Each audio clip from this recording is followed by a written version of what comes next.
Students, இன்றைக்கி நம்ம பார்க்க போகிற டாபிக் டிஃப்ளெக்ஷன் ஆஃப் பீம்ஸ். இது பார்த்திங்கன்னா சிவில் இன்ஜினியரிங் ஸ்டூடெண்ட்ஸ்க்கு 3rd யூனிட்டில் வரும், மெக்கானிக்கல் ஸ்டூடெண்ட்ஸ்க்கு 4th யூனிட்டில் வரும். இப்போது அதில் ஒரு ப்ராப்ளம் பார்க்கலாம். இன்றைக்கி மார்னிங் ஒரு லிங்க் அனுப்பியிருப்பேன். அது பார்த்தீங்கன்னா moment area method or Mohr's மெத்தடுன்னு சொல்லுவாங்க. அதை யூஸ் பண்ணி டிஃப்ளெக்ஷன் ஆஃப் பீம் கண்டுபிடிச்சிருப்போம். இப்போ பார்க்க போகிறது சேம் டிஃப்ளெக்ஷன் ஆஃப் பீம் தான் கண்டுபிடிக்க போகிறோம். ஆனால் மெத்தட் மட்டும் டிஃப்ரெண்ட். மெத்தட் என்ன மெத்தட்னு பார்த்தீங்கன்னா இந்த நேம் வந்துட்டு மெக்காலிஸ் மெத்தடுன்னு சொல்லுவாங்க. மெக்காலிஸ் மெத்தட் இங்கே மென்ஷன் பண்ணியிருக்காங்க பாருங்கள், மெக்காலிஸ் மெத்தட் MACAULAYS.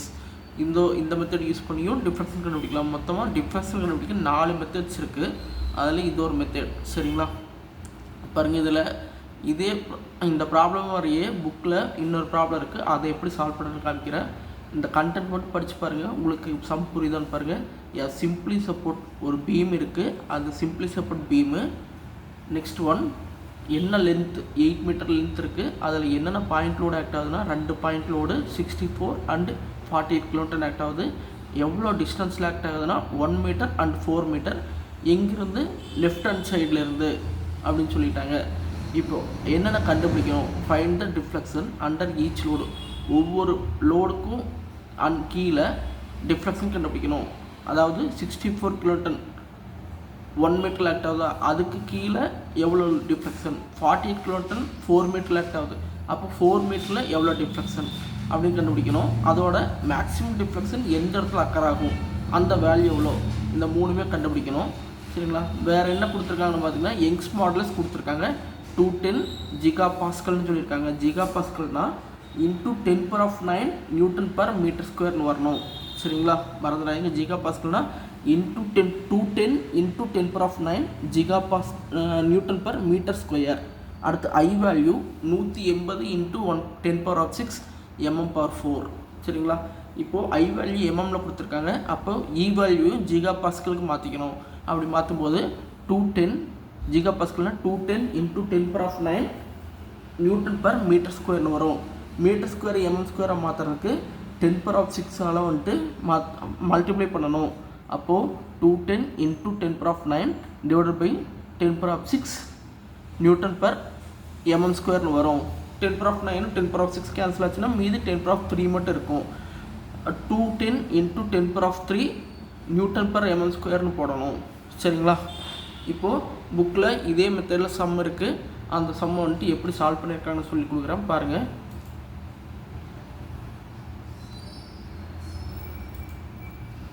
உங்கள் புக்கில் எடுங்க. புக்கு பார்த்தீங்கன்னா பேஜ் நம்பர் 534. அதில் பாருங்கள் ப்ராப்ளம் நம்பர் 12.9 இருக்குது. பாருங்கள் 12.9 கீழே பாருங்கள், இங்கே இருக்குது. Beam of length 6 metre length கொடுத்துருக்காங்க. அப்படி உங்களுக்கு சைட் பை சைடாக வந்துட்டு எப்படி ட்ரா பண்ணணும்னு சொல்லி கொடுத்துட்றேன். பீமுக்கு இந்த பீமுக்கு வந்துட்டு எப்படி ட்ரா பண்ணணும் ஆட்டோகேட் சாஃப்ட்வேர் வச்சு வரைஞ்சி காமிச்சிட்றேன். நீங்கள் நோட்டில் வரைஞ்சிக்கோங்க. ஒரு பீம் சிம்பிளி சப்போர்ட் பீம்னு சொல்லிட்டாங்க.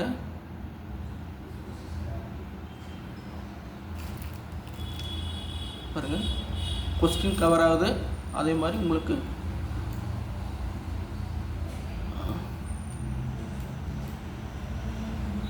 பார்த்துக்கிறீங்களா? ஓகேவா, ஒரு பீம் இருக்குது. சிம்பிளி சப்போர்ட் பீம் போட்டாச்சு.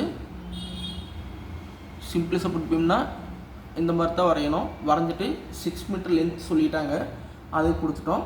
அடுத்து வந்துட்டு பாயிண்ட் லோடு வந்துட்டு 2 இருக்குது. பாயிண்ட் லோடு பாருங்கள் 48 கிலோமீட்டர் இருக்குது, 48 கிலோமீட்டர் அண்ட் 40 கிலோமீட்டர் இருக்குது. எவ்வளோ டிஸ்டன்ஸில் 1 metre and 3 metre from the left hand support. From the left சப்போர்ட்லேருந்து சொல்லியிருக்காங்க. சரிங்களா, அப்போது இந்த இடத்துல வந்துட்டு லெஃப்ட் சப்போர்ட் இதுதான் வந்துட்டு உங்களுக்கு லெஃப்ட் சப்போர்ட். இதிலேருந்து 1 மீட்டர் தள்ளி பார்த்திங்கன்னா ஒரு பாயிண்ட் லோடு. சரிங்களா, இது 1 மீட்டர் தள்ளி ஒரு பாயிண்ட் லோடு இருக்குது. நெக்ஸ்ட் ஒன் என்ன இருக்குது, next one 40 kilometre at a distance of 3 metre. அடுத்து 3 மீட்டரில் வந்துட்டு ஒரு பாயிண்ட் லோடு. இங்கேருந்து திரும்பவும் இங்கேருந்து 3 மீட்டர் தள்ளி ஒரு பாயிண்ட் லோடு 3 மீட்டர். நான் ஃபீட் அண்ட் இன்ச்சஸில் இருக்கனால ஃபீட் கொடுக்குறேன், நீங்கள் வந்துட்டு வரைஞ்சிக்கோங்க சரிங்களா. 3 மீட்டரில் ஒரு பாயிண்ட் லோடு இருக்குது சரிங்களா, அதுவும் கொடுத்தாச்சு. நெக்ஸ்ட் ஒன் என்ன இருக்குது, நெக்ஸ்ட் ஒன் அவ்வளோதான், வேறு இது இல்லை. அப்போ இதுக்கு மட்டும் வேல்யூஸ் மட்டும் எழுதிக்கிறீங்க. வேல்யூஸ் பார்த்தீங்கன்னா இதுக்கு கீழே ஏரோ மார்க் போடணும். நான் இந்த ஏரோ மார்க் அப்படியே எடுத்து போட்டுக்கிறேன்.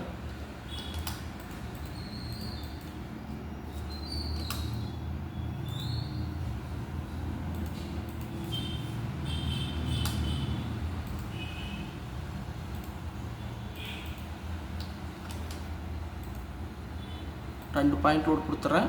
2 பாயிண்ட் லோடு உங்களுக்கு விசிபிளாக இருக்குன்னு நினைக்கிறப்போ 2 பாயிண்ட் லோடு எவ்வளோ டிஸ்டன்ஸ்னு பார்த்தோம்னா 1 மீட்டர் ஒன்று, 3 மீட்டர் ஒன்று சரிங்களா.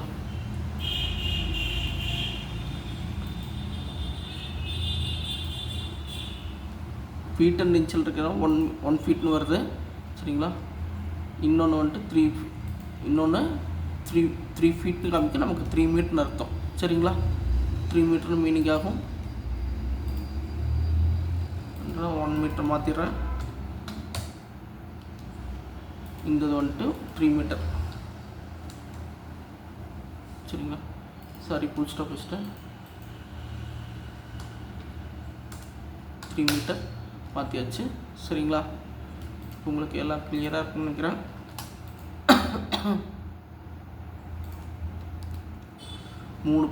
ரெண்டு பாயிண்ட் லோடு பாருங்கள். இப்போது நல்லா பாருங்கள், லெஃப்ட் சப்போர்ட்லேருந்து ஒரு சப்போர்ட் 1 மீட்டரில் ஒரு பாயிண்ட் லோட், அடுத்து லெஃப்ட் சப்போர்ட்லேருந்து 3 மீட்டரில் ஒரு பாயிண்ட் லோட் கொடுத்தாச்சு. அதனோட வேல்யூஸும் கொடுத்துருங்க. வேல்யூஸ் பார்த்தீங்கன்னா உங்களுக்கு ஃபஸ்ட் லோடு எவ்வளோ 48 கிலோமீட்டர்னு கொடுத்துருக்காங்க. இங்கே வந்துட்டு 48 போட்டுக்குங்க.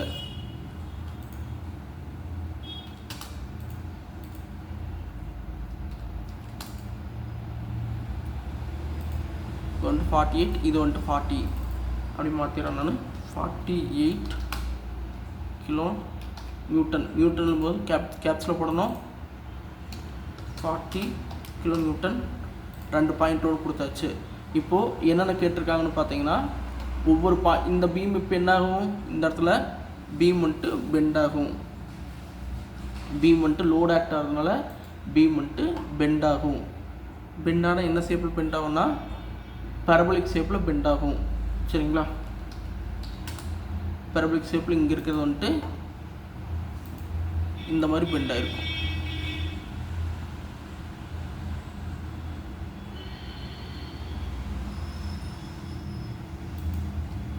இந்த மாதிரி பெண்ட் ஆகிருக்கும் கரெக்டுங்களா.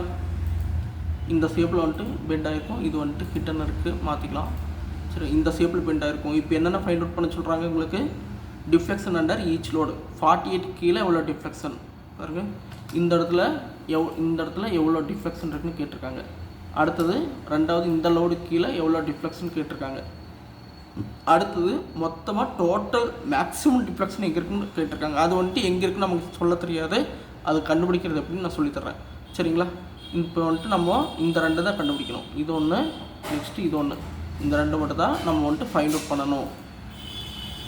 க்ரீன் கலர் விசிபிளாக இருக்காது, ப்ளூ கலர் தர்றேன் சரிங்களா. ப்ளூ கலரும் உங்களுக்கு விசிபிளாக இல்லை, மேபி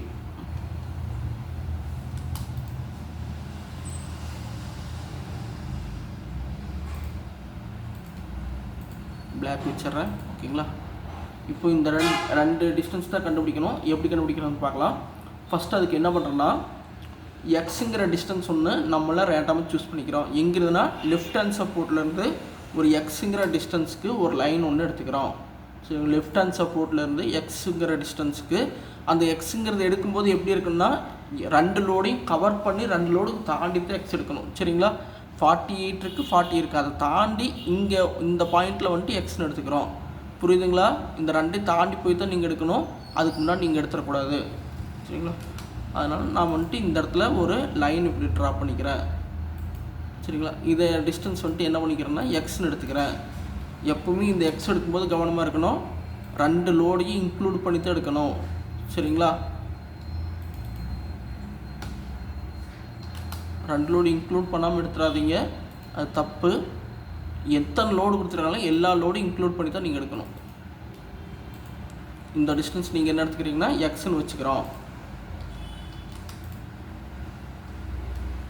இந்த டிஸ்டன்ஸ் வந்துட்டு எக்ஸ். சரிங்களா? இப்போ பாருங்கள், எதுலேருந்து ஏ சப்போர்ட்லேருந்து எக்ஸ்ன்னு எடுத்துக்கிறோம். இந்த பாயிண்ட்லேருந்து இது வரைக்கும் எக்ஸ்ன்னு எடுத்துக்கிட்டோம். இப்போ ஃபஸ்ட்டு இப்போ என்ன கண்டுபிடிக்கணும்னா, புக்கில் பாருங்கள், புக் போயிடலாம்.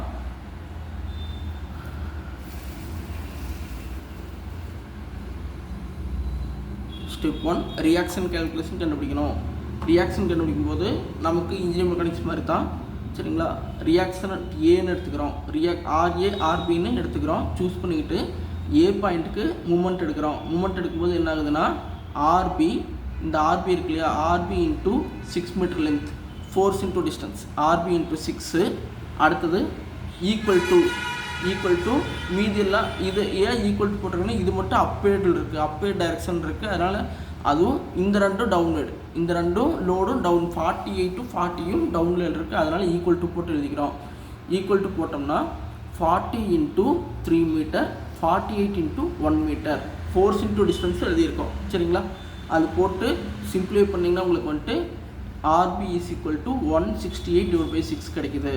சரிங்களா? இந்த 48 இன்ட்டு 1ங்கிறது ஃபோர்ஸ் இன்ட்டு டிஸ்டன்ஸ், 40 இன்ட்டு 3ங்கிறது ஃபோர்ஸ் இன்ட்டு டிஸ்டன்ஸ். சரிங்களா? ஒவ்வொரு லோடும் ஏ பாயிண்ட்லேருந்து எவ்வளோ டிஸ்டன்ஸில் இருக்குன்னு மல்டிப்ளை பண்ணி போட்டிருக்கோம், வேறு ஒன்றும் பண்ணலை. சரிங்களா? இதை வச்சு ஆர்பி வேல்யூ கண்டுபிடிச்சிடறோம் 28. அப்போ ஆர்பியை கண்டுபிடிக்கணும்னு என்ன பண்ணலாம், டோட்டல் லோடு எவ்வளவோ அதிலிருந்து ஆர்பியை சப்ராக்ட் பண்ணிக்கிறோம். டோட்டல் லோடு எவ்வளோ, மொத்தமாக 2 பாயிண்ட் லோடு கொடுத்துருக்காங்க, 48ம் 40யும் டோட்டலாக பண்ணோம்னா 88 வரும். 88லேருந்து 28 சப்ராக்ட் பண்ணிட்டோம்னா மீதி வந்துட்டு ஆர்ஏ கிடச்சிரும். அதனோட வேல்யூ 60 கிலோன்டன். சரிங்களா? இப்போ பாருங்கள், அடுத்த ஸ்டெப்பு. இப்போ அது போட்டோம்னா அடுத்து நான் சொன்னேன், ஒரு எக்ஸுங்கிற போர்ஷனை நம்ம வந்துட்டு கன்சிடர் பண்ணிக்கணும்னு சொல்லியிருக்கேன். எக்ஸுங்கிறத கன்சிடர் பண்ணணும்னா எங்கிருந்து பண்ணணும், லெஃப்ட் சப்போர்ட்லேருந்து எக்ஸுங்கிற கன்சிடர் பண்ணணும்னு சொல்லியிருந்தேன். சரிங்களா? கன்சிடர் பண்ணிக்கிறோம். இப்போ வந்துட்டு பாருங்கள், அதை அவங்க காமிக்கல, நம்ம வந்துட்டு கன்சிடர் பண்ணிக்கணும். வேடிங்ஸ் மட்டும் கொடுத்துருக்காங்க. கன்சிடர் த செக்ஷன் எக்ஸ் இந்த லாஸ்ட் பார்ட் ஆஃப் த பீம்னு சொல்லியிருக்காங்க. அதாவது இந்த 3 பார்ட்டை அதை பிரிச்சுக்கிட்டாங்க. A to Cன்னு ஒரு பார்ட், C to Dன்னு ஒன்று, D to Bன்னு ஒன்று. இதில் 3வது பார்ட்டில் ஒரு லைன் வரைஞ்சி எக்ஸ்ன்னு எடுத்துக்கிட்டு இப்போ வந்துட்டு மூமெண்ட் கண்டுபிடிக்க போகிறோம். மூமெண்ட்னா உங்களுக்கே தெரியும், ஃபோர்ஸ் இன்ட்டு டிஸ்டன்ஸ். மூமெண்ட் என்ன, இப்போது இந்த போர்ஷனில் எடுத்திருக்கோம். அப்போது டிஸ்டன்ஸ் எவ்வளோ, RA into x, RA into X அதை அங்கே போட்டிருக்கோம். அடுத்தது இது வந்துட்டு ப்ளஸில் எழுதியிருக்கோம், ஆர்ஏ இன்ட்டு எக்ஸு. அப்போது அது அப்பேடுங்கிறதுனால ப்ளஸில் போட்டோம். அடுத்து நெக்ஸ்ட்டு பாருங்கள், 48 டவுன்வேர்டில் இருக்குது, அதனால் -48 இன்ட்டு டிஸ்டன்ஸ் பார்த்தீங்கன்னா மொத்தமாக எக்ஸ், ஏலேருந்து இது வரைக்கும் எக்ஸு. அந்த டயக்ராம் பாருங்கள், ஆட்டோகேரில் மொத்தமாக கவனிங்க, ஏலேருந்து எக்ஸு, ஏங்கிறது இந்த சப்போர்ட் தான் வந்துட்டு ஏ, இதிலிருந்து இது வரைக்கும் எக்ஸ் இருக்குது. சரிங்களா? இந்த ஃபஸ்ட் லோடு 48ங்கிறது எங்கே இருக்குது, 48ங்கிறது 1 மீட்டர் தள்ளி இருக்குது. அப்போ டிஸ்டன்ஸ் போடும்போது இந்த டோட்டலாக எக்ஸ்லேருந்து இந்த 1 மீட்டர் சப்ராக்ட் பண்ணிட்டோம்னா மீதி இருக்கிற போர்ஷன் எது கிடைக்கும், இந்த போர்ஷன் கிடைக்கும். மீதி இந்த போர்ஷன் கிடைச்சிரும். சரிங்களா? இந்த டிஸ்டன்ஸ் தான் நமக்கு இந்த ஃபோர்ஸ்குள்ள டிஸ்டன்ஸ், 48 இன்ட்டு எக்ஸு -1. சரிங்களா? அதனால தான் இப்படி போட்டிருக்கோம், 48 இன்ட்டு எக்ஸ் -1. அடுத்தது இது பாருங்கள், 3வது லோடு 40 கிலோன்டன். 40 கிலோன்டன் எடுத்திங்கன்னா 40 இன்ட்டு இதுக்கு டிஸ்டன்ஸ் போடும்போது என்ன பண்ணணும், அதே மாதிரி இதுக்கு டிஸ்டன்ஸ் இருக்கும்போது 40 போடும்போது டிஸ்டன்ஸ் வந்துட்டு எங்கேருந்து வருது, இங்கிருந்து இது வரைக்கும். சரிங்களா? அப்போ அதை எப்படி கண்டுபிடிக்கலாம், இந்த டிஸ்டன்ஸ் வேணும்னா டோட்டலாக எக்ஸ் இருக்குது, டோட்டல் எக்ஸ்லேருந்து இந்த 3 மீட்ரு, இந்த 3 மீட்டருக்கு இல்லையா, அதை வந்துட்டு மைனஸ் பண்ணிடுறோம். மைனஸ் பண்ணிட்டோன்னா மீதி எந்த கிடைக்கும், மீதி இந்த டிஸ்டன்ஸ் மட்டும் கிடைக்கும். சரிங்களா? ஃபோர்ஸ் இன்ட்டு டிஸ்டன்ஸ் போது கவனமாக இருக்கணும். ஃபோர்ஸ் இன்ட்டு டிஸ்டன்ஸ் இப்போ எழுதிட்டோம், 3 ஃபோர்ஸ்க்கு எழுதியாச்சு. இந்த ஆர்பிங்கிற ஃபோர்ஸ் வராது, ஏன்னா நம்ம லைன் வந்துட்டு இங்கே தான் எடுத்திருக்கோம். லைன் எங்கே எடுத்திருக்கோம், இந்த 3வது பார்ட் D to Bயில் தான் எடுத்திருக்கோம். அதனால் ஆர்பி கன்சிடர் பண்ணக்கூடாது. இப்போ இது எழுதிட்டோம். இப்போ ஆர்ஏங்கிற வேல்யூ நமக்கு தெரியும், 16 இங்கே கண்டுபிடிச்சிருக்கோம். 16 இங்கே ஃபைண்ட் அவுட் பண்ணிட்டோம். அந்த வேல்யூ கொண்டு வந்துட்டு ஆர்ஏக்கு பதிலாக இங்கே போட்டோம். சரிங்களா? அடுத்தது இந்த இதில் அப்படியே தான் இருக்குது. இது என்ன பண்ணுறோன்னா இந்த முக்கியமான டைம் இதை சொல்ல மறந்துட்டேன். EI into d square Y by dx ஸ்கொயருங்கிறது கண்டிஷன். சரிங்களா, இது வந்துட்டு கண்டிஷன். இதை நீங்கள் எழுதணும்.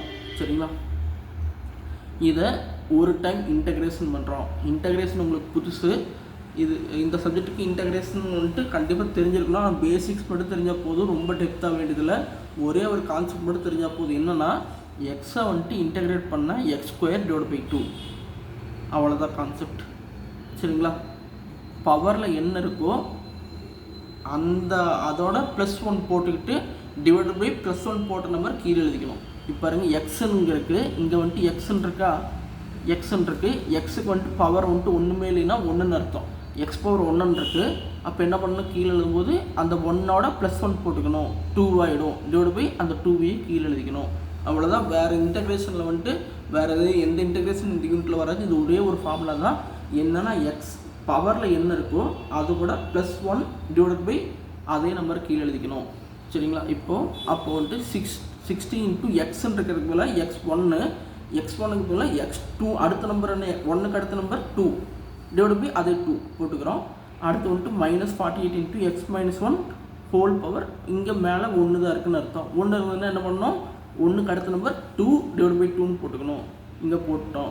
அடுத்து இதுக்கு பாருங்கள், மேலே பவரில் வந்துட்டு 1 இருக்குன்னு மீனிங் 1 இருந்தால் என்ன பண்ணணும், அடுத்த நம்பர் 2ன்னு போட்டுக்கணும், டிவைட் பை 2 போட்டுக்கணும். இதுதான் இங்கே எழுதியிருக்கோம். ஓகேங்களா. அடுத்தது முக்கியமானது, இது எழுதிட்டுக்கு அப்புறமா C1 ஒரு கான்ஸ்டன்ட்டை ஆட் பண்ணிக்கணும்.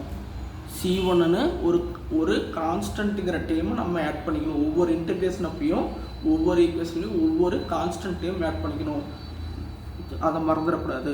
இப்போ இதை சிம்பிளை பண்ணோம்னா 60x² பை 2 வந்துட்டு 30x². இந்த C1ங்கிறது இங்கே தான் வரன்ட்டுல, கடைசியில் கூட நீங்கள் போட்டுக்கலாம். சரிங்களா, ப்ளஸ் C1. இதை 48 பை 2 போட்டோம்னா 24. 48 பை 2 போட்டால் 20. சரிங்களா, நெக்ஸ்ட் ஒன் பாருங்கள். இதை திரும்பவும் இதை வந்துட்டு ஒரு டைம் இன்டர்வியூ பண்ணணும். EI D square Y by dx ஸ்கொயர்னு இருக்குது. அதை ஒரு டைம் பண்ணும்போது டிஒய் பை டிஎக்ஸ் ஆகும். D square Y by dx ஸ்கொயருங்கிறது டிஒய் பை டிஎக்ஸ் ஆகும். இன்னொரு டைம் இன்டகிரேட் பண்ணுறோம். அப்போ வந்துட்டு டிஒய் பை டிஎக்ஸுங்கிறது ஒய் ஆயிரும். சரிங்களா, எதனால இதெல்லாம் பண்ணுறோம் அப்படின்னா ஒய்ங்கிறதா டிஃப்ளெக்ஷன். நேற்று அனுப்பின சம்ஸ்லாம் பார்த்துருப்போம், ஒய்ன்னு தான் டிஃப்ளெக்ஷன் போட்டிருப்போம். டிஃப்ளெக்ஷன் வேணும்னா என்ன பண்ணால் இந்த டேமை 2 டைம் இன்டகிரேட் பண்ணால் டிஃப்ளெக்ஷன் கிடைக்கும். EI D square Y by DX square இருக்கு இல்லையா, அதை 2 டைம் இன்டகிரேட் பண்ணால் டிஃப்ளெக்ஷன் கிடைக்கும். ஒரு டைம் இன்டகிரேட் பண்ணால் டிஒய் பை டிஎக்ஸ் ஸ்லோப் கிடைக்கும். அப்போ இது என்ன மீனிங், இது வந்துட்டு ஸ்லோப் ஈக்குவேஷன். ஒரு டைம் இன்டகிரேட் பண்ணி கண்டுபிடிச்சி இது வந்துட்டு ஸ்லோப் ஈக்குவேஷன். 2 டைம் பண்ணது வந்துட்டு டிஃப்ளெக்ஷன் ஈக்குவேஷன். சரிங்களா, இப்போ 2வது டைம் பண்ணும்போது என்னாகும், 30x² இருக்குது. x² இருந்தால் என்ன பண்ணணும், பவரோட +1 போட்டுக்கணும்னு சொன்னேன். 2க்கு அப்புறம் +1 3. அப்போது 30x³ டிவைட் பை அதே நம்பர் 3 கீழே போட்டுக்கணும். சரிங்களா, அடுத்தது 24 இருக்குது, இங்கே 2 இருக்குது. 2க்கு அடுத்த நம்பர் 3 டிவைட் பை 3 போட்டுக்கணும். இங்கே போட்டாச்சு. அடுத்தது இங்கே என்ன இருக்குது, ஸ்கொயர் இருக்குது. திரும்பவும் 3 டிவைட் பை 3ன்னு போட்டுக்கணும். இங்கே வந்துட்டு 3 டிவைட் பை 3ன்னு போட்டாச்சு. ஓகேங்களா, இவ்வளோதான் இன்டகிரேஷன். வேறு எதுவும் தேவைப்படாது. முக்கியமாக ப்ளஸ் கான்ஸ்டன்ட் C1 சேர்த்துனீங்களா, C1ஓட ஒரு எக்ஸ் சேர்த்துக்கணும். கான்ஸ்டன்ட் இன்டகிரேட் பண்ணால் எக்ஸ் ஆட் ஆகும்.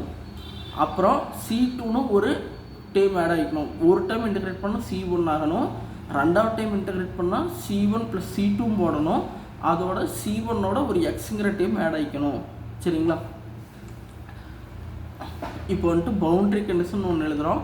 பவுண்ட்ரி கண்டிஷன் நம்ம எழுதுறது தான். இப்போ பாருங்கள், அது எப்படி எழுதணும்னா, இப்போது நீங்களே சொல்லுங்கள். இந்த பாயிண்டில் ஏங்கிற பாயிண்டில் வந்துட்டு ஸ்டார்டிங் பாயிண்ட் பீமோட ஸ்டார்டிங் பாயிண்ட். அப்போ x = 0ன்னு வச்சுக்கிறோம். பிங்கிறது பார்த்திங்கன்னா பீமோட எண்டிங் பாயிண்ட். x = எவ்வளோ டிஸ்டன்ஸ் போட்டுக்கிறோம், 6 மீட்டர்னு போட்டுக்கிறோம். x = 6 மீட்டர்னு போட்டுக்கிறோம். சரிங்களா, இந்த 2 நீங்கள் எழுதிட்டோம். இப்போது எக்ஸுங்கிற இடத்துல ஒய் எவ்வளோ இருக்கும், x 0ங்கிறப்போ ஒய் எவ்வளோ இருக்குன்னு பார்த்தீங்கன்னா, ஏ சப்போர்ட்டில் ஒய் வேல்யூ எவ்வளோ இருக்குன்னா 0 தான் இருக்கும். ஏ சப்போர்ட்டில் ஒய் வேல்யூ எப்பவுமே 0 தான் இருக்கும். ஏன்னா இப்போ அந்த டயக்ராம் ஆட்டோகேடில் போட்ட டயக்ராம் பாருங்கள். இப்போ இதில் ஏ சப்போர்ட்டுங்கிறது இந்த பாயிண்ட் சொல்கிறோம். இந்த பாயிண்ட் ஒய்ங்கிறது டிஃப்ளெக்ஷன் தெரியும். எவ்வளோ லோடு அப்ளை பண்ணாலும் ஏ சப்போர்ட் தாங்கி பிடிச்சிருக்கிறதுனால டிஃப்ளெக்ஷனே ஆகாது. அப்போது ஒய் வேல்யூ 0 தான் வரும். புரியுதுங்களா? எவ்வளோ லோடு அப்ளை பண்ணாலும் ஏங்கிற பாயிண்டில், இந்த ஸ்டார்டிங் பாயிண்டில் 0 தான் இருக்கும் டிஃப்ளெக்ஷன். ஆனால் போக போக என்னாகும், போக போக டிஃப்ளெக்ஷன் வந்துட்டு கொஞ்சமாக அதிகமாகிட்டே போகும், இந்த தான் டிஃப்ளெக்ஷன் கர்வு. இந்த இடத்துல வந்துட்டு சப்போர்ட் இருக்கிறதுனால டிஃப்ளெக்ஷன் ஆகிறதுக்கு விடாது. அதனால் y = 0. அதை தான் வந்துட்டு இங்கே எப்படி எழுதியிருக்கோம், x = 0 y = 0ன்னு எழுதியிருக்கோம். அடுத்த டைமு x = 6. அதே கான்செப்ட் தான். x = 6 மீட்டர் போகிறோம். 6 மீட்டர் போயிட்டு பார்த்தோம்னா 6 மீட்டர்னால் இந்த சப்போர்ட் 6 மீட்டர் தள்ளி, இங்கேருந்து 6 மீட்டர் தள்ளி என்ன இருக்குது, இந்த சப்போர்ட் வருது. இந்த சப்போர்ட்டுக்கு பாருங்கள், இந்த சப்போர்ட்லேயும் சப்போர்ட் இருக்கிறதுனால டிஃப்ளெக்ஷனாக விடாது. y வேல்யூ 0 தான். இந்த ரெண்டையும் எழுதிக்கிறோம். பவுண்டரி கண்டிஷன் போட்டு இந்த ரெண்டு வேல்யூவும் எழுதிக்கிட்டோம். சரிங்களா? பாருங்கள், அடுத்த ஸ்டெப் பாருங்கள். ஃபஸ்ட்டு x = 0 y = 0ன்னு சப்ஸ்டியூட் பண்ணுறோம். எந்த ஈக்குவேஷனில், இந்த ஈக்குவேஷனில் தான் சப்ஸ்டியூட் பண்ணணும். சரிங்களா? இந்த ஈக்குவேஷனில் சப்ஸ்டியூட் பண்ணிக்கிட்டோம். ஏங்க சார் முன்னாடி இருக்கிறதெல்லாம் பண்ணக்கூடாதா? இதுலாம் பண்ணல அப்படின்னா, இதில் தான் ஒய் இருக்குது, இதில் தான் இஐ இன்ட்டு ஒய்ங்கிறது இருக்குது, இதுலலாம் ஒய்ங்கிறதே கிடையாது. நல்லா பாருங்கள், இந்த ரெண்டு ஈக்குவேஷன் ஒய்ங்கிறது கிடையாது. இதுதான் உங்களுக்கு ஒய் இருக்கிற ஈக்குவேஷன். இதுக்கு பேர் டிஃப்ளெக்ஷன் ஈக்குவேஷன். அந்த இடத்துல சப்ஸ்டியூட் பண்ணுறோம். x = 0ன்னு எல்லா இடத்துலையும் சப்ஸ்டியூட் பண்ணுறோம். 10 இன்ட்டு இந்த இடத்துல 0ன்னு போடுறோம். 10ஓட 0 மல்டிப்ளை பண்ணனாவும் 0 ஆகிடும். c1 இன்ட்டு எக்ஸுக்கு 0 போட்டோம்னா c1 0 ஆகிடும். c2 கான்ஸ்டன்ட் வேல்யூ, அது மட்டும் அப்படியே இருக்கும். எக்ஸ் மீதி எங்கே எக்ஸ் இருக்கோ, எக்ஸுக்கு பதிலாக எல்லாம் 0 போட்டோம்னா என்ன ஆகுதுன்னா எல்லாமே 0 ஆகிடும். இப்போ பாருங்க, 8 இன்ட்டு எக்ஸ் - 3 இருக்குது. எக்ஸுங்கிற இடத்துல என்ன போடுறோம், 0ன்னு போடுறோம். சரிங்களா? 0ன்னு போட்டோம்னா என்னாகும், 0 - 1 ஹோல் கியூப். அது இந்த டைமு 0 ஆகிடும். அடுத்து இந்த டைமுக்கு எக்ஸ் = 0ன்னு போட்டோம், எல்லா டைமுமே 0 ஆகிடும். சரிங்களா? மீதி என்ன தான் இருக்குன்னு பார்த்தீங்கன்னா c2 மட்டும் தான் இருக்கும். c2 வேல்யூ மட்டும் 0. சரிங்களா?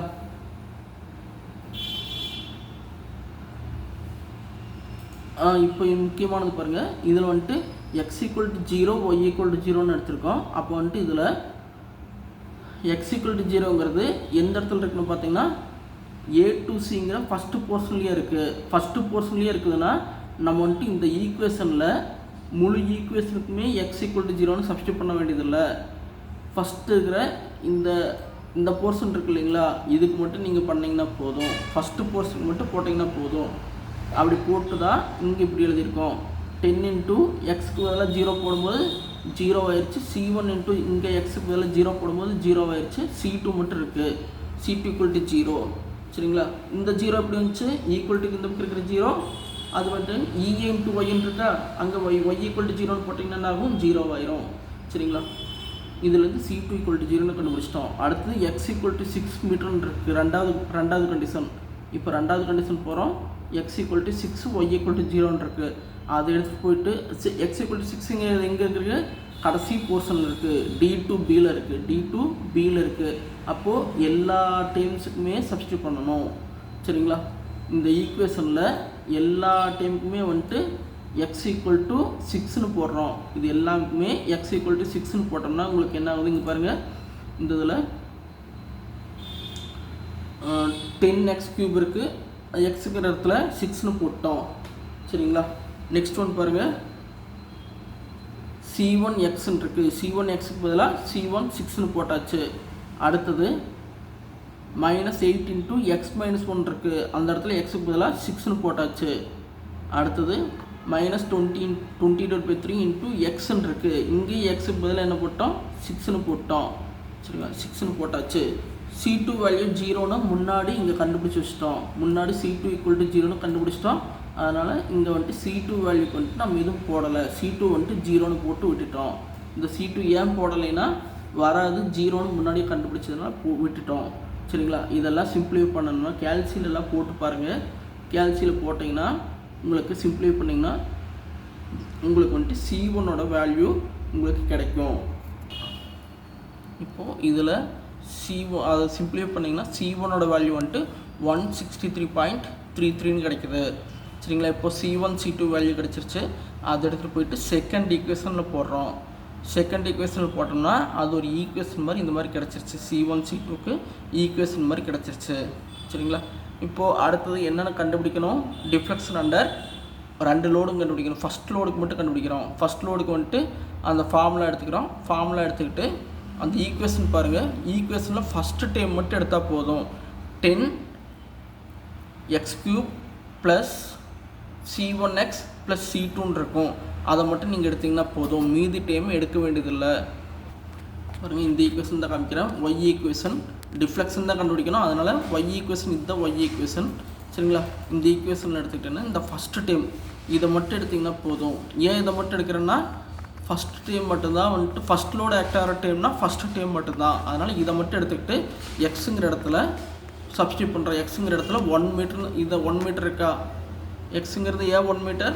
1 மீட்டரில் தான் இந்த பாயிண்டோட ஆக்ட் ஆகுது. அதனால் எக்ஸுங்கிற இடத்துல வந்துட்டு 1ன்னு சப்ஸ்டியூட் பண்ணுறோம். C1 இன்ட்டு எக்ஸுக்கு பதிலாக 1ன்னு சப்ஸ்டியூட் பண்ணுறோம். சப்ஸ்டியூட் பண்ணோம்னா நமக்கு வந்துட்டு கிடைக்கிற வேல்யூ தான் உங்களுக்கு ஒய் வேல்யூ. சரிங்களா? இப்போ சப்ஸ்டியூட் பண்ணிங்கன்னா உங்களுக்கு வந்துட்டு 10 இன்ட்டு x³ எக்ஸுக்கு பதிலாக 1 போட்டோம். மைனஸ் C1 இன்ட்டு எக்ஸ்ன்னு இருக்குது. அது சப்ஸ்டியூட் பண்ணியாச்சு. எக்ஸுக்கு பதிலாக 1 போட்டு C1 வேல்யூ வந்துட்டு மைனஸ் 163.33 கண்டுபிடிச்சிருக்கோம். இதை வச்சு ஒய்சி கண்டுபிடிச்சிடலாம். ஒய்சிங்கிறது இந்த இஐ வேல்யூவை கீழே டினாமினேட்டரில் கொண்டு வந்துருங்க. கொண்டு வந்தீங்கன்னா இந்த மாதிரி வருது. இ வேல்யூ தெரியும், ஐ வேல்யூ தெரியும். ரெண்டு சப்ஸ்டியூட் பண்ணி கேல்சியில் போட்டிங்கன்னா உங்களுக்கு வந்துட்டு மைனஸ் 9.019 mm. சரிங்களா? அப்போது மைனஸ்ங்கிறது வந்துட்டு டவுன்வேர்டு இண்டிகேட் பண்ணுது. கீழ் நோக்கி டிஃப்ளெக்ஷன் ஆகுது. அதனால் நெகட்டிவ் வருது. 9 mm டிஃப்ளெக்ஷன் இருக்கும். அதே மாதிரி second point load deflection under second point load வரும்போது உங்களுக்கு அந்த ஈக்குவேஷனில் இதில் ஃபஸ்ட்டு டைம் மட்டும் எடுத்தோம். இதுக்கு வந்துட்டு ஃபஸ்ட் லோடுங்கிறத ஃபஸ்ட்டு டைம் மட்டும் எடுத்தோம். இதில் வந்துட்டு அடிஷ்னலாக 2வது டைம் 3வது டைம் ரெண்டையுமே சேர்த்து எடுத்துக்கணும்.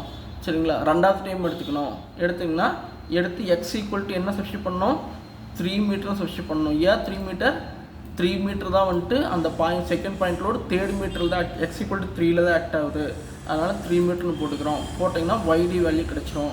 அடுத்து மேக்ஸிமம் டிஃப்ளெக்ஷன் எங்கே அக்கர் ஆகும்னா கண்டுபிடிக்கிறதுக்கு அது செகண்ட் ஈக்குவேஷன் எடுத்துக்கிறோம். ஈக்குவேஷன் எடுத்துக்கிட்டு எக்ஸ்னே வச்சுட்டு நம்ம வந்துட்டு அதை சிம்பிளிஃபை பண்ணுறோம். சிம்பிளிஃபை பண்ணோம்னா 30x² plus C1 minus 24 into x minus 1 whole ஸ்கொயர்னு ஈக்குவேஷன் இருக்குது. அதில் வந்துட்டு C1 வேல்யூ சப்ஸ்டியூட் பண்ணிக்கிறோம்.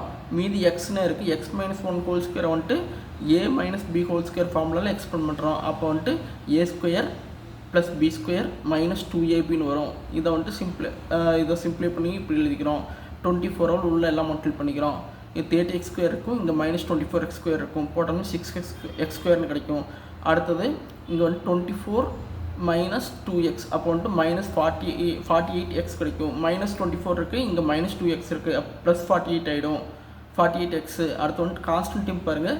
இது 24ஓட இங்கே மல்டிபிள் பண்ணும்போது மைனஸ் 24 ஆகும். இங்கே ஒரு மைனஸ் 163 இருக்குது. ரெண்டையும் ஆட் பண்ணோம்னா மைனஸ் 187.33 = 0 கிடைக்கும். இதை வந்துட்டு நீங்கள் நார்மல் கேல்சியிலே சால்வ் பண்ணலாம். கேல்சியில் சால்வ் பண்ணிங்கன்னா உங்களுக்கு ஆன்சர் வந்துட்டு x = 2.87 மீட்டர் வரும். அந்த 2.87 மீட்டர் வந்துட்டு இந்த ஒய் ஈக்குவேஷன் இருக்கு இல்லையா, இந்த Y equation 10x³ minus C1x plus 8 into x minus 1 whole cube இருக்கு இல்லையா, அந்த ஈக்குவேஷன் நீங்கள் வந்துட்டு சப்ஸ்டியூட் பண்ணுறோம். x = 2.87 சப்ஸ்டியூட் இந்த வேல்யூ சப்ஸ்டியூட் பண்ணோம்னா உங்களுக்கு வந்துட்டு y வேல்யூ மேக்ஸிமம் எவ்வளோன்னு கிடச்சிரும். மேக்ஸிமம் வேல்யூ மைனஸ் 16.74 வருது. சரிங்களா? இதோட சம் முடிஞ்சது. எதாவது டவுட்னா கமெண்ட்டில் பண்ணுங்கள். இப்போது மெக்கானிக்ஸ் மெத்தடு, மூமெண்டரியா மெத்தட், 2 மெத்தட் பார்த்தோம். இந்த யூனிட்டுக்கு இது போதும். சரிங்களா? ஃப்ரீ டைம் இருந்ததுன்னா எக்ஸ்ட்ரா டைம் இருந்தால் பார்க்கலாம். இதோட வந்துட்டு ஸ்ட்ரென்த் ஆஃப் மெட்டீரியல் க்ளோஸ் பண்ணிக்கலாம். ஏன்னா ஸ்ட்ரென்த் ஆஃப் மெட்டீரியல் 3 யூனிட் பார்த்துட்டோம். இதே போதும். அடுத்த சப்ஜெக்ட் மூவ் ஆன் பண்ணலாம் நாளையிலேருந்து. தேங்க்யூ.